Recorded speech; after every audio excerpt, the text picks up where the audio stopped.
There are, I'm sure you know, two stories as to why it went on the air for 8 nights straight. One was to bathe this country in this story that we all needed to see, et cetera, et cetera, et cetera. The other was get rid of this goddamn thing. It's going to kill the network. Just get rid of it as soon as you can. If you get, some nice little plaque from the NAACP, fine, but get it out. I buy the second version more than the first. We had shown it to IBM.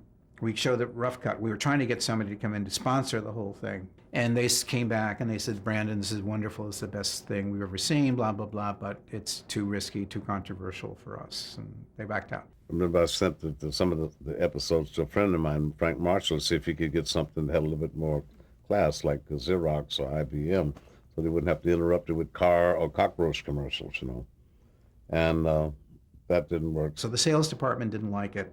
The affiliate department didn't, affiliates didn't like it. And they didn't, we had one other problem, which was Fred Silverman didn't like it, who was my boss. I love the property. And when I saw the film and I looked at all of it in one weekend, I looked at all 12 hours, rough cut, and really got caught up in it. And I was very nervous about putting it into a sweep period. Freddie Silverman's come into ABC as the head of programming, and he says, I think we're going to place it in the last week in January. I said, that isn't sweeps. He said, I know. I don't want to put it in sweeps. As soon as he said, we're going to run it in January, I knew he was terrified of it and didn't like it and was trying to bury it because January is not a very important month in television ratings. The last night it played was on a Sunday night, and Sweep Week started the next night. So they were actually trying to sweep Roots under the rug.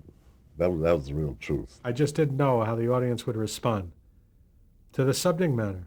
As Stan Margulies used to say, in a country where 80% of the population is white and 20% is black, how is America going to respond to 12 hours of television where whites are the villains and blacks are the heroes? I said, I looked at this thing over a weekend, and maybe the best thing to do is play this over 1 week, play the 12 hours. He said, it's all going to be in the same week. I said, what are you talking about? We're going to play it Sunday, Monday, Tuesday, Wednesday, Thursday, Friday, Saturday, Sunday. I said, you're kidding. Why are you going to do this, Freddie? Because if it doesn't work, I only lose 1 week. I guess his theory was, I'll have one bad week, get rid of the damn thing, and then we go back to business. And but I thought the block was an interesting idea. We knew we had quality. We knew we had great work. We had performance. We knew it was all there.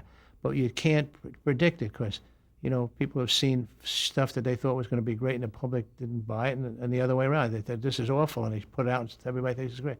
So we thought the show was good, but whether anybody would watch it was the question. Would anybody really watch that show?